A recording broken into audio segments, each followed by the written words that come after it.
Kalau kita menderita COVID itu, orang-orang bertatap mata dengan kita pun tidak berani. Mungkin mereka takut tertular, padahal kan mereka bisa baca-baca di media, di segala macam. Kalau COVID itu tidak menularkan dari pandangan mata kan. Saya punya pikiran tadinya kalau belum dapat surat sehat, kalau saya keluar saya tempel di dada saya sudah sembuh gitu. Supaya orang-orang tidak takut sama saya. Dinyatakan sembuh dari COVID-19 di pertengahan Juli lalu, tak serta-merta membuat Ermala Dewi leluasa beraktivitas di sekitar rumahnya. Padahal, ia baru saja melalui krisis COVID-19 dalam klaster keluarga dan menjalani isolasi mandiri dengan segala kesulitannya di tengah tingginya angka kasus COVID-19 di Jakarta. Kita selalu lihat berita-berita ya, kalau orang COVID itu pasti akan begini begitu. Apalagi saya kan ada asma, jadi tambah takutnya minta ampun. Tapi anak-anak selalu bilang, nggak usah dengerin berita, nggak usah mikir macam-macam. Insya Allah kita pasti sembuh. Gitu. Nah setelah kita selesai isoman, sudah 14 hari isoman, baru ada perasaan bosan bener ya kok di rumah, di dalam aja. Kita keluar pagar, toh itu nyapu-nyapu dikit, tapi kelihatan tetangga kiri kanan mereka masih belum yakin kalau kita sudah sembuh. Jadi masih takut-takut kalau lewat depan rumah kita, masih takut-takut. Situasi serupa tak hanya dirasakan Ermala Dewi dan keluarganya. Tak sedikit penyintas COVID-19 yang harus menguatkan diri menghadapi stigma meski virus tak lagi bersarang di tubuh mereka. Jika mengacu pada protokol tata laksana COVID-19 terbaru yang dikeluarkan 5 Perhimpunan Dokter Indonesia per 14 Juli lalu, pasien isolasi mandiri COVID-19 dapat dinyatakan sembuh bila sudah menjalani isolasi selama 10 hari sejak terkonfirmasi positif COVID-19 dari tes PCR bagi pasien tanpa gejala. Bagi pasien bergejala ringan, sudah menjalani isolasi 10 hari, ditambah 3 hari bebas gejala demam dan gangguan pernapasan. Jika gejala batuk atau demam dan sesak masih dirasakan, masa isolasi bisa diperpanjang hingga gejala hilang dan ditambah 3 hari bebas gejala.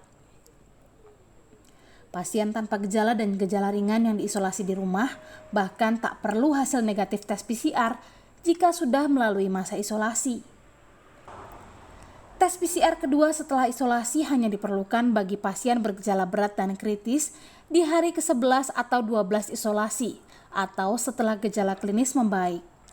Jika hasilnya masih positif, kemungkinan disebabkan oleh partikel fragmen virus yang tidak aktif dan nilai cycle threshold atau CT lah yang menjadi pertimbangan dokter untuk menyatakan kesembuhan pasien. Orang-orang yang masuk rumah sakit itu wajib untuk aturan daripada rumah sakit bahwa 2 kali hasil PCR harus negatif. Sementara untuk yang isoman di rumah sebenarnya tidak diarahkan lagi untuk melakukan PCR. Karena seperti kita tahu bahwa pada setelah 14 hari itu sudah tidak menularkan lagi. Memang ada bangkai-bangkainya itulah yang kalau kita PCR ya pasti masih positif. Tapi sebenarnya dia tidak menularkan lagi untuk orang-orang yang isoman di rumah dengan OTG. Jika pasien COVID-19 di bawah pantauan puskesmas telah menyelesaikan masa isolasinya sesuai anjuran dokter, puskesmas akan mengeluarkan surat selesai isolasi mandiri sebagai bukti bahwa sang pasien sudah tak lagi menularkan virus kepada orang-orang di sekitarnya. Stigma ini pula yang kerap kali membuat pasien COVID-19 enggan melapor ke Satgas setempat dan bisa memicu tingginya angka kematian saat isolasi mandiri karena kondisi pasien tak terpantau puskesmas.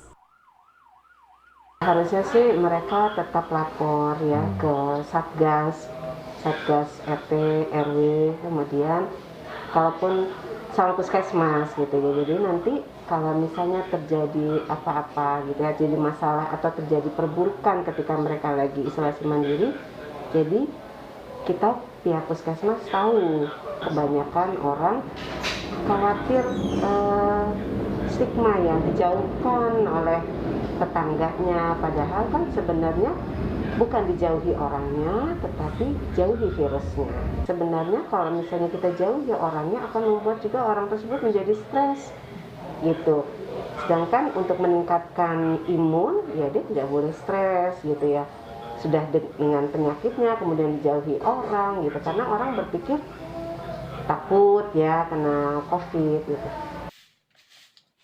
Hati yang gembira adalah obat.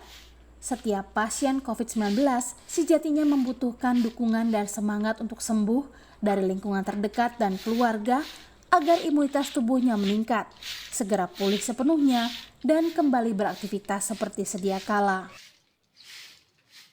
Haris Mahardiansyah, Kompas TV, Jakarta.